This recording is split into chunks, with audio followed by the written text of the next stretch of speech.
ही न जाए।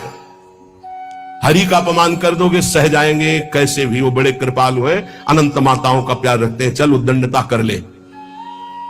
हरि अपनो अपमान से जन की सही न जाए, जन की सही न जाए, दुर्वासा की क्या गति की नहीं। महान तपस्वी, दूब का रस पीने वाला, बलकल की लंगोटी लगाने वाला, उनको यह भ्रम हो गया कि चक्रवर्ती सम्राट रानियों के बीच में रहने वाला मेरे से बढ़कर भजनानंदी कैसे हो सकता है। जाकर के कृत्या प्रकट कर दी उनको, अम्बरीश जी को कष्ट देने के लिए दुर्वासा जी के द्वारा प्रकट की हुई कृत्या भगवान के निज पार्षद सुदर्शन जी ने भस्म कर दिया और त्रिभुवन में दौड़ाया दुर्वासा जी को। अंततो गत्वा अम्बरीश जी के पैरों में गिरना पड़ा महान तपस्वी भगवत स्वरूप दुर्वासा जी को। जन की सही न जाए, दुर्वासा की क्या गति कीन्हा, और भुवन चतुर्दश फिरे सबे दुरियाए जो दीन्हा। सबसे पहले भाग कर गए भगवान शंकर की शरण में, क्योंकि भगवान शंकर के अंश से प्रकट हुए दुर्वासा जी है। भगवान शंकर ने कहा मैं हरि का द्रोह करने वाले को तो विचार पूर्वक रास्ता बता सकता हूं, लेकिन हरिदास का, भगवान के भक्त का द्रोह कर दे, ये मेरी सामर्थ्य नहीं कि मैं इस समय सुदर्शन को प्रार्थना करके रोक सकूं या तुम्हें कैलाश में रख सकूं। तुरंत यहां से निकलो। सबे दुरियाए जो दीन्हा, ब्रह्मा जी के पास गए। ब्रह्मा जी ने कहा तत्काल निकलो, नहीं सुदर्शन चक्र अनर्थ कर देगा ब्रह्मलोक में।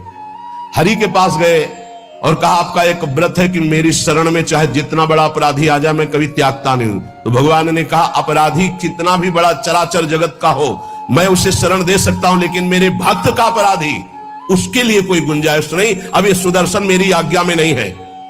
अगर अम्बरीश जी कह देंगे तो ये सुदर्शन शांत हो सकता, अन्यथा नहीं। भाग के अम्बरीश जी के ही चरणों में आना पड़ा। पाही पाही करि परे जबे हरि चरण न जाई, तब हरि दीनी जवाब मोर बस नाही गुसाई। मोर द्रोह करि बचे, करो जन द्रोहक नासा, माफ करे अम्बरीश बचोगे तबई दुर्वासा। मेरा अपराध कर दे तो मैं क्षमा कर सकता हूं, भक्त का अपराध कर दे तो नहीं। इसलिए जाओ, अगर अम्बरीश जी क्षमा करें तो क्षमा हो सकती है।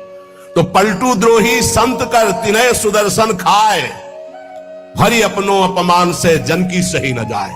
इसलिए निर्भय निश्चिंत होकर के निरंतर नाम जप करो। श्रीपाद प्रबोधानंद जी कह रहे मत करो, ऐसा कोई कर्म मत कर जिससे तेरी दुर्गति हो जाए। नावद, ऐसी कोई बात मत बोल जिससे तेरे को अपराध लग जाए। ये वाणी है अमोल, बहुत विचार पूर्वक बोलना चाहिए।